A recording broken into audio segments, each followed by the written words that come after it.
憧れの富士屋ホテルに泊まりたい。梅雨の箱根1泊2日。新宿からロマンスカーで箱根湯本へ。乗車時間は1時間21分。料金は1人2461円です。11時20分に箱根湯本に到着する。この時間のロマンスカーは満席でした。箱根湯本駅に到着したら、ホーム内にある箱根テリーサービスへ。12時30分までなら荷物を当日ホテルまで送ってくれます。10キロ以内、120サイズまでは900円。まさかの結構な行列。事前に予約ができたみたいで、予約しておいたら並ばなくてよかったみたい。キャリーサービスは現金払いのみなので注意。同じホームにある登山電車に乗り換えて強羅駅へ。3両編成と少なく、全く座れず強羅まで立っていく。アジサイが線路沿いに植えてあり、窓からアジサイが見えて綺麗でした。強羅駅からケーブルカーに乗り換えて公園上駅へと思ったら、なんとケーブルカーは交通 IC カードが使えず、切符を購入する必要があるとのこと。箱根フリーパスの人は乗り換えスムーズ。しょうがないので一旦出て券売機で券を購入。ギリギリケーブルカーの発車時刻に間に合ったんだけど、すごい人、外国人も多い。強羅駅から公園上駅まで170円、4分です。2駅先の公園上駅で降りるのも一苦労でしたが、なんとか無事に降りれて、駅前のオーガニックのお店、カフェレストラン春菜へ。12時半だったのに、すごく空いていて落ち着いて食べれてよかった。大文字も見えて開放的な店内。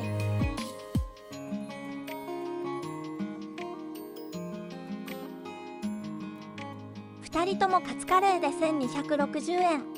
夫は大盛りでプラス180円。サラダは美味しく、カレーだと100円でつけられるので絶対頼んだ方がいい。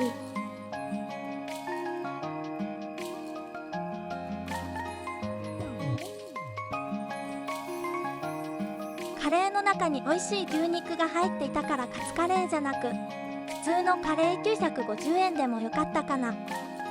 合成化学調味料を一切使っておらず、お米は有機農法米とのことでお米も美味しかった。ランチを済ませ、徒歩2分ほど下ると強羅公園の西門へ。強羅公園は入り口が2カ所あって、西門から行くと坂を下るだけで、登らなくていいので楽。ただ、雪の時期は西門は閉まってしまうので注意。入場料650円を払って入ります。翌日まで何度でも再入園可能で、フリーパスがあると入園無料。強羅公園は大正3年、1914年にできた日本最古のフランス式成形庭園。花がたくさんあって1時間くらいゆったりと時間を潰すのにはちょうどいい場所でした。思ったより園内は狭かったな。手作り体験がいっぱいあって人気のようです。ベンチがあってそこでご飯食べるのも良さそう。ベンチからは花はあんまり見れないけどね。強羅公園を正門から出て強羅駅に戻る途中、去年の8月に行きたいと思って行けてなかった電車ケーキが有名なお店、スタジオカフェ島があった。時間もあるし、せっかくなので行ってみることに。入ってみると手作り感あふれる感じのカフェでとっても落ち着く。写真館でもあるようで、中には芸能人の写真が飾ってある。ここで写真も撮れるらしい。頼んだのはアイスコーヒー550円と小田原みかんサイダー550円。とことこ登山電車のパウンドケーキ715円。ケーキセットで50円引き。これが結構美味しかった。電車はマドレーヌっぽいケーキの周りにアイシングクッキーで囲われた電車型のケーキ。クッキーはマーマレードでケーキにくっついていて、それもまた美味しい。見た目以上に美味しく、これは人気出るわ。チョコソースで可愛く鮮度まで。コーヒーもすごく美味しかったらしく、ジュースも市販のだけど美味しかった。強羅駅に戻り、登山電車に乗って宮ノ下駅へ。160円、10分です。宮ノ下駅に到着。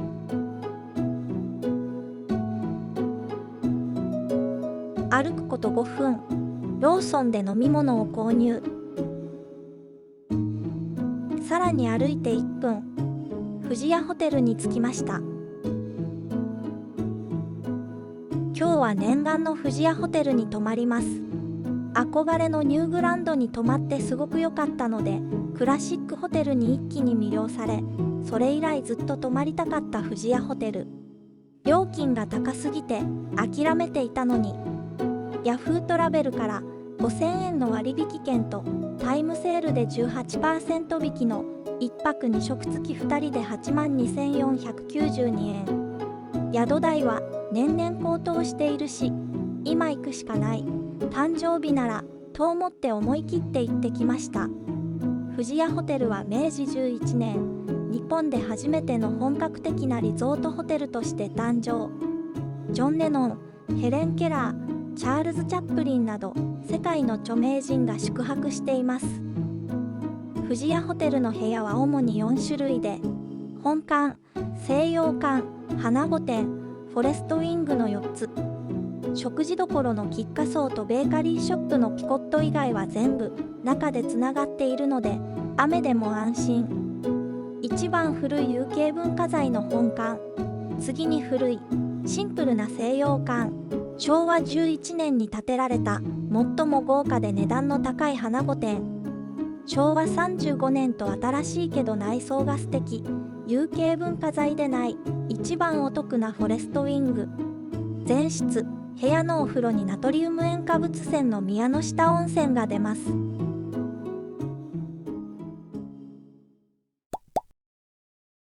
ホテルには15時20分頃着いて、チェックインに5分くらい待ったかな。案内されたのは西洋館の2号館29号室。予約したのは西洋館で一番安いお部屋、ヒストリックツイン。階段のすぐ横でしたが、音が気になることがなく、よかった。というより、ほとんど人とすれ違わない。西洋館は人気ないのかも。空気清浄機はついていて嬉しい。思ったより落ち着いた、親しみのある雰囲気のある部屋。33平米に、セミダブルベッド。箱根湯本駅から送った荷物は部屋に置いてありました。ベッドの横には、秒針の音がしない時計と、USB とコンセントが2個ずつ、照明も消せる。タンスには、長いロングコートもかけられる。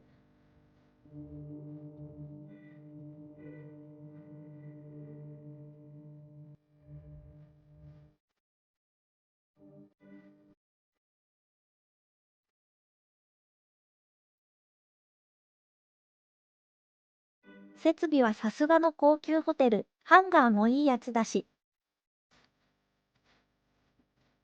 シューズキーパーがあるのは初めて。靴を磨くものも布。ガウンが人数分。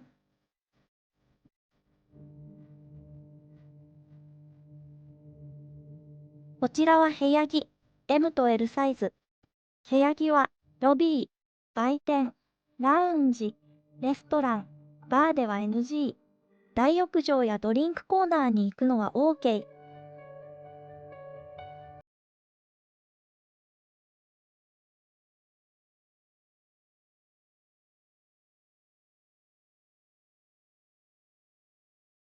冷蔵庫には有料の飲み物が半分くらい入っていた。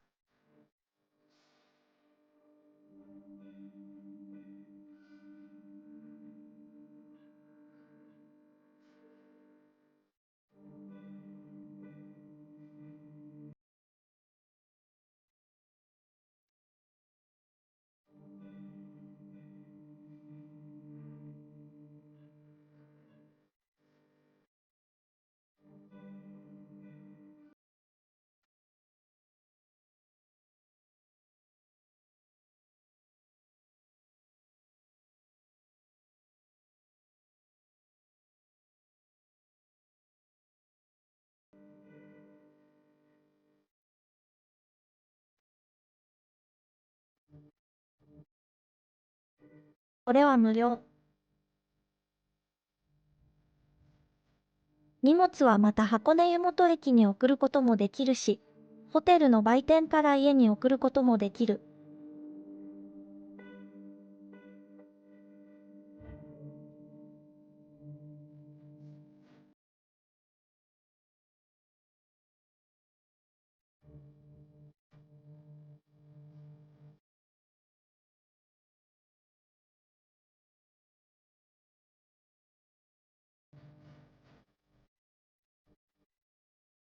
残念なことにヒストリックツインの部屋の眺望は、ほぼなし。清涼感で眺望の良い部屋に泊まりたいなら、2人だと1万円追加になるけど、1つ上のヒストリックデラックスツインがいいみたい。窓の前は、テレビと机が置いてあって、窓の外は見にくくなっていた。同じ値段の本館のヒストリックツインの方が良かったかな。どうせなら1万追加して花御殿ヒストリックでラックスツインが良かったかも。でも高すぎるので、もっと広くて安い。フォレストウィングツインガーデンサイドが良かったのか、私のように、後悔のないように、よく調べてみてね。2年以上に及ぶ大改修をし、2020年にすべてリニューアルされているので、どの設備も綺麗。エアコンもよく効くし、リモコンで温度が調整可能。コンセントも十分ある。部屋のお風呂は源泉100%ということで、60度だから冷ましてから入るといいんだけど、洗い場がないお風呂なので、大浴場で体だけ洗ってくるか悩むところ、2時間後に入ったらちょっとぬるいけど適温な感じ。湯船が浅いので、1時間冷ますだけでもいいかも。結局は面倒だし、梅雨のこの時期は湿気がこもるので水で薄めて入るのが現実的。ちゃんとティッシュが置いてある。タオルは厚みがあって、よく水を吸収する。バスタオル、ハンドタオル、手拭きタオル。コップはプラスチック。足拭きマットも厚みがある。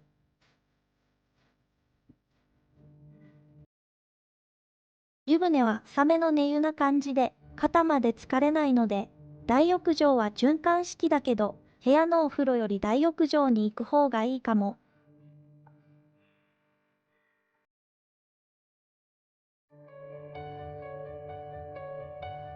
歯ブラシ。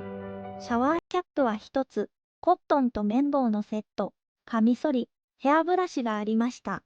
歯ブラシも良かったし、ヘアブラシはすごくいいブラシでした。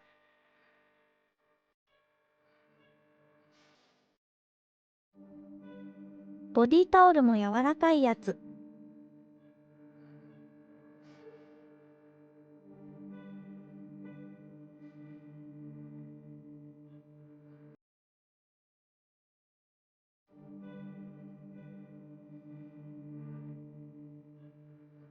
シャンプー、コンディショナー、ボディーソープは渋谷油脂のもの。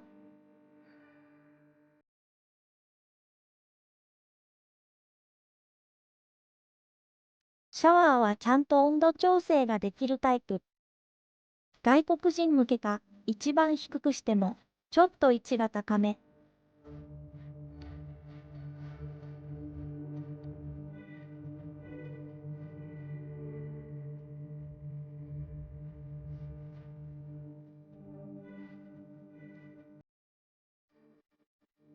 拡大鏡があるんだけど、裏返せないので普通の鏡は使えないし、拡大しすぎて微妙。マットレスは固めだった。テレビは YouTube がボタン一つで見れる。引き出しには充電コード、iPhone 用とタイプ B かな。案内書きはありがたい。聞いたのに、忘れることがよくあるし。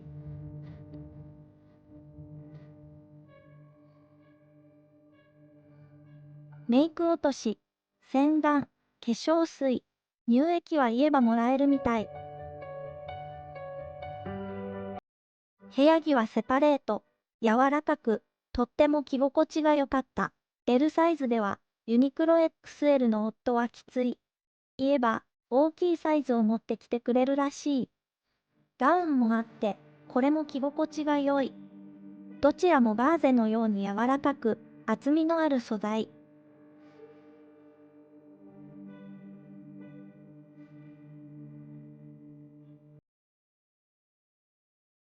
お湯は無色透明、弱アルカリ性。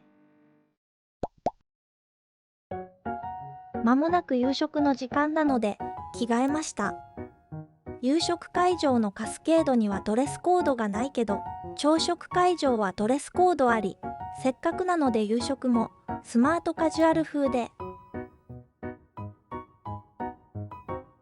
ここは大正9年、1920年に作られたダンスホール。ステンドグラスや彫刻は当時のままレストランにリニューアル。男性は半袖カラーシャツとチノパンの人が多く、ジャケット率は2割くらい、ラフな感じの人も2割くらいかな。結構寒かったので、ジャケットでちょうどよかった。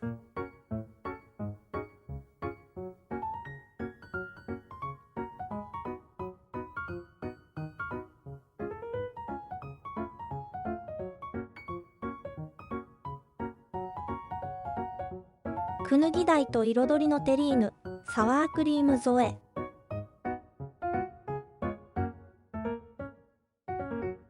一番印象に残ってるのがパンですごく美味しかった。富士屋ホテル伝統のコンソメスープ。中華っぽい味だったな。ウィッシュソワーズ、好きな方を選べます。マダイのポワレとラタトゥーユ、ブールブランソース。皮がカリッとしていて、魚の身は柔らかく、とても美味しかった。選べるメイン、国産牛ロース肉のポワレ、マディラ種のソース。選べるメインは3つから選べて、魚と牛肉が2種類。私は国産牛肉の赤ワイン煮込み。トマトとルッコラのサラダ。煮込まれたさくらんぼをアイスにかけたチェリージュビレ。コーヒー、紅茶、ハーブティーから選べて、最後はクッキー。おしぼりではなく、フィンガーボールが出てきた。水の量が少ないけどこういうものなのかな。意外とすっきり取れた気がした。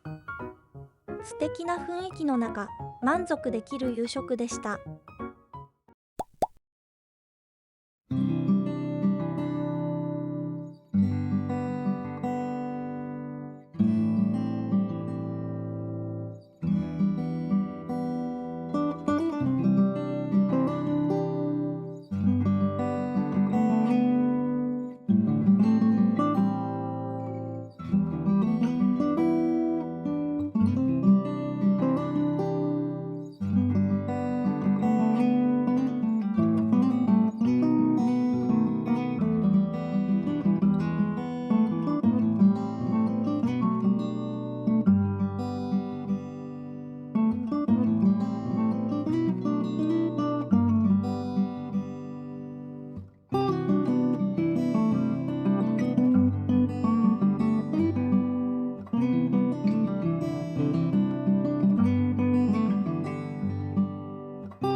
朝食は和食か洋食か、朝の気分で選べてメインダイニングルーム、ザ・富士屋に行きたかったので洋食にしました。ここ、メインダイニングルーム、ザ・富士屋も有形文化財、ドレスコードはスマートカジュアル。朝食なので一般的なお召し物でございましたら問題ございません。とのこと。ダメージ加工のジーンズ、ビーチサンダルは NG。朝食は4種類あって好きなものを選びます。右下のブレックファスト、富士屋スペシャルは1900円の追加料金。夫はスクランブルエッグが選べて昨日美味しかったパンがついているブレックファスト富士屋に、私もパンがついているのが良かったんだけどフレンチトースト富士屋風が気になりペストリーブレックファスト富士屋にしました。季節のスムージーは小松菜とバナナ、さっぱり美味しいバナナジュースだった。フレッシュオレンジジュースはオレンジを絞ったような感じですごく美味しくさっぱり。フルーツはマンゴー、キウイ、木いちごとブルーベリー。フレンチトーストのセットにはトマトのポタージュ。四角い形がフレンチトースト富士屋風。表面はカリッとしてて中は柔らかいドーナツのような感じだけど油くどくなく美味しい。これに蜂蜜とメープルシロップ、ホイップクリーム、ミックスベリージャムがつくのでメープルシロップを少しかけて食べた。卵料理は選べて夫は大好きなスクランブルエッグに、パンはクロワッサンとレーズンパンとトースト。夫はレーズンパンが苦手だけどそれでも美味しかったらしい。やっぱり富士屋のパンはすごく美味しい。美味しくて量もちょうどいい。何より雰囲気が素敵でした。このレストランは一度は訪れてほしい。素敵な朝食でした。和食の朝食会場は救護予定の菊花荘。ここも行ってみたかったな。お腹いっぱいになったけどアップルパイが有名とのことでアップルパイを買いに富士屋ホテルのパン屋ピコットへ。富士屋ホテルで出されるパンが購入できてぶどうパンが人気でクラシックカレーパンも有名とのこと。チェックアウトが11時なので部屋に戻ってゆっくり食べます。フォークありますかって聞いたらナイフとフォークを無料でつけてくれた。ミートパイはミートがハンバーグのような感じでパイはサクサクでミスドのミートパイとは全然違う。美味しかった。カレーパンは富士屋ビーフカレーに近づけたカレーらしい。セブンのカレーパンを思い出してしまったが中の牛肉が明らかに美味しい。アップルパイの高いこと。悩んだけど記念に買ってみました。アップルパイはシナモンしっかりでアップル部分もぎっしりで結構なボリューム。もしかしたらトースターとかで温めた方が美味しいかも。富士屋ホテルのラウンジで2700円のアップルパイと紅茶セットにした方が美味しく味わえるかもしれない。ピコットはシンプルなパンを買って帰るのがいいのかも。ここがアップルパイやアフタヌーンティーが食べれるラウンジ。念願の富士屋ホテルは期待を裏切らずとても良かった。特に朝食会場のメインダイニングルームザ富士屋は雰囲気が素敵すぎた。泊まらなくてもここだけでも来る価値は十分あると思う。シンプルなパンがとても美味しかったのでパンもぜひ食べてほしい。名残惜しいけど11時前にチェックアウトします。ホテルから徒歩3分のセブンで荷物を家に送ります。ヤマト運輸のスマホで送る120サイズで関東から関東1700円。セブンの目の前にあるホテル前というバス停から14分バスに乗って仙北案内所前へ500円です。そこから徒歩10分。20メートル先が見えない霧の中、箱根市生花園へ。昭和51年、1976年に日本で初めて作られた湿原植物園。入園料は700円。革靴でも散策できるし、緑がいっぱいで癒されました。ここはまた違う季節に来てみたいです。何よりこの霧が幻想的な雰囲気を出していて、映画に出てきそうな景色でとても綺麗でした。箱根市庭園前から出る強羅駅行きのバスに乗り、バスを途中で乗り換えて小田原駅行きのバスへ。バスで楽ちんと思っていたら、箱根湯本の結構手前で渋滞。まだ13時なのにトイレに行きたくなってしまって、遠野沢駅近くのバス停で下車。遠野沢駅のトイレに行き、登山電車で小田原駅へ。19分420円です。小田原駅地下にある強羅名物豆腐カツのお店、田村銀カツ亭。15時近くだったので空いている。銀カツサラダ605円、豆腐カツ2定食1595円。卵とじだけど割とサクサクが残っていて美味しい。豚ひき肉が少し挟まってるけどひき肉なくて十分美味しい。あっさり食べれて、これは人気なのもうなずける。普通のとんかつも食べてみたいと思った。小田原駅からは東海道線のグリーン車で上野まで1時間半。乗車券1518円。別途グリーン車料金が1000円。合わせて2518円。念願の富士屋ホテルに行けて大満足の誕生日でした。